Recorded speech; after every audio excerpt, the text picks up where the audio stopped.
best scorers after the second half. But when you're forcing Chet Holmgren to take jumpers against Will Richard, when you're forcing these OKC drivers and slashers to settle for the jump shots, that's the kind of defense you want. That is exactly what completely derails their flow and takes the swagger out of their half-court offense. Great execution on defense for the Warriors. Third quarter, for sure. Third quarter Warriors were really alive today here in this building. What I loved is that the Warriors, they were not rattled. I love that they took care of the ball, but most importantly, they got stops and ran. Look at this. Day hitting a big shot there, comes into the game. They're making plays. GP2 was huge this game. He made every play getting to the paint and creating shots for his teammates. In that third quarter, the Warriors scored 44 points.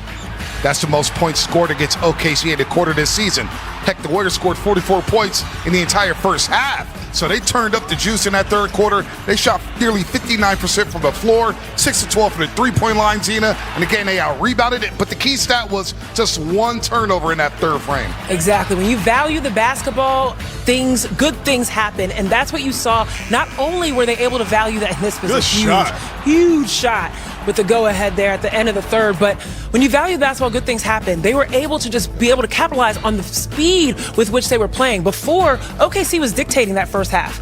And even though the Warriors were in it, they were able to come back in that third because they dictated the pace. And the Warriors went on that run in the third quarter after Draymond Green picked up his fourth foul. But he came back in to play inspired basketball. Seth Curry, we're going to talk about him in a second here. He was lights out. Look, he's had a chance to watch this offense for many, many years, watching this big bro. It was like he's been in the system for 15 years. He played excellent basketball. You look at the Warriors, have the lead right here with Pat Spencer, who tied a career high with 17 points. Whether or not he should have finished a game is a debate maybe for another day, but Pat Spencer's coming a long way here. You got to point at Chet Holmgren. You know what? I'm going to go Nikola Jokic on you. Dirk Nowitzki on you. Hit the fall-away jumper. This is what you need in a game like against OKC. Fearlessness, swagger, ego. That's exactly what Pat Spencer played with, and he played with high IQ. He organized that team out there. And what you talked about, Festus, the paint touches, it was Pat Spencer galvanizing the team to get into the paint and kicking it out. So many opportunities came from Pat Spencer getting into the teeth of defense.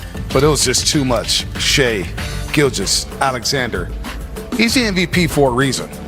He went 5 of 6 from the three-point line tonight. We talked about his weaknesses. It's the three-point shot.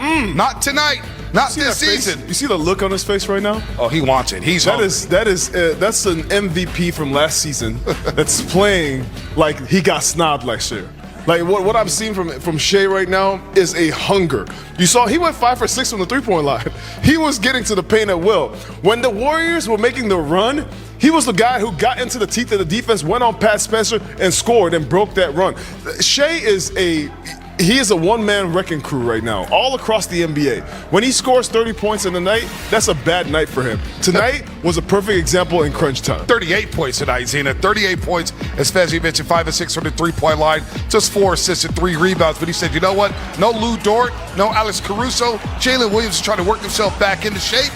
I will take this dance here at Chase Center, and he did a little bit of everything. We know he can snake into the paint. He can snake around screens. He's one of the most creative shot creators in this league. He can score at all 3 levels. But what he did most importantly is what I told you, Bonte, that he would do in our pregame show. Clean up messes. When OKC could not find their outside shot, when they couldn't find their mid-range shot, it was Shai Gilgeous-Alexander that got things going on defense, got things sped up for the Warriors, and then found his shot again in that second half. This is why he's number 1 in points in the fourth quarter. He's number 1 in points in clutch time. He finishes things for OKC. And he's also making some history here. Number 2 on the all-time list. This is how many straight games he scored at least 20 points. Well, he scored at least Fezzi, in 94 consecutive games behind Wilt Chamberlain, who he just surpassed. Wilt Chamberlain's on this list twice. Whenever you are, that's actually insane.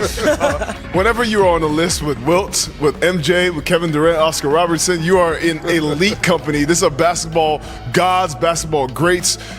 The way Shai is playing right now, this is how the team is getting its swagger. He's coming on the floor. He's scoring at will. He's leading the charge on the defensive end. He's one of the leaders in steals on the team. I mean, all across the boards, he's filling in. But tonight was a perfect example of why this team is as good as it is. You're missing about 3 key players on your team. Isaiah Hartenstein. You're missing Lou Dort. So you're missing your defensive players and you're missing one of your key offensive guys in the big man. He says, no problem. I got you. 38 points. You can take that with you. 5 or 6 from the 3-point line. Put it in your pocket. Cena, you do a podcast on the NBA, and there's a lot of NBA fans who say it's tough to watch SGA. We watched SGA inside the Chase Center tonight from that tunnel. I had enjoy watching him. That's a great basketball player. Unbelievable basketball player, unbelievable leader. We were watching him just be able to point out the offense, right? Had the ball in his hands and was putting things in order, but he's so buttery. And it was so funny because he had yellow shoes on tonight, and I was like, there's something about that. But he is so smooth just going into the paint. He gets to where he wants to get to. That's just what's so special about him is that you have to find a way to stop him, but he has a counter move to your counter move to your counter move. And it doesn't do too much. He doesn't exert too much energy. He gets to his spots with ease, and then he gets up, and it's that face, right? It's the gestures, and his team is on the bench rallying him up, revving him up, and it's just fun to watch. And I love that they're a pack like that together.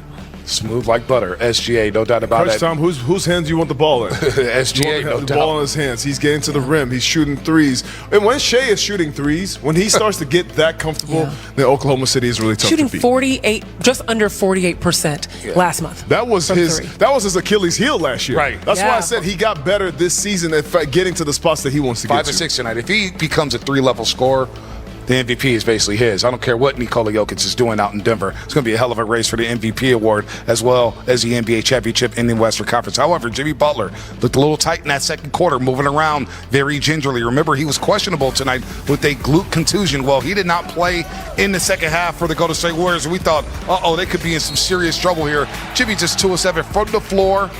6 points, but it was the left knee soreness. So this is another injury to monitor for the Golden State Warriors. Again, Jimmy Butler, left knee soreness, Fezzi. That's a tough blow for the Warriors. Yet another injury, currently dealing with Steph. Now Jimmy, who is the guy that the Warriors are looking to lean on when Steph is out the game. So right now they're playing, that's a really tough look for the Warriors. Inspired basketball regardless, because losing Jimmy in the middle of the game right there, usually a team goes down. But what I loved and what I enjoyed seeing is those points in the paints that we were talking about that usually Jimmy is a leader of, well, they found it in a bunch of different ways. You saw GP2 make buckets, make plays for his teammates. I saw Seth Curry come into the game, hit some big shots. Draymond hit some big shots. The team really filled in for themselves. This is a team, you say what you want about moral victories, but if you lose your key guys and your bench comes in and plays the way they do, I feel like there was a step towards finding that identity that Steve Kerr's been looking for. I feel like you're transmitting your thoughts right into my brain because that's exactly what I was thinking. This is an opportunity for the Warriors to be able to look at their bench. This is not the end-all be-all. Guys, this is early in the season, okay? There's still three-fourths of the season to keep going. And this is where you find the guys that can step up, the guys that can make habits of being good off of the bench. We know that the Warriors have had a wonderful bench. They've been blessed with a wonderful bench these last few years. This year was struggling a little bit, trying to find more consistency out of them. So this is an opportunity. We're not going to look at it as a positive that Jimmy is hurt, don't get me wrong.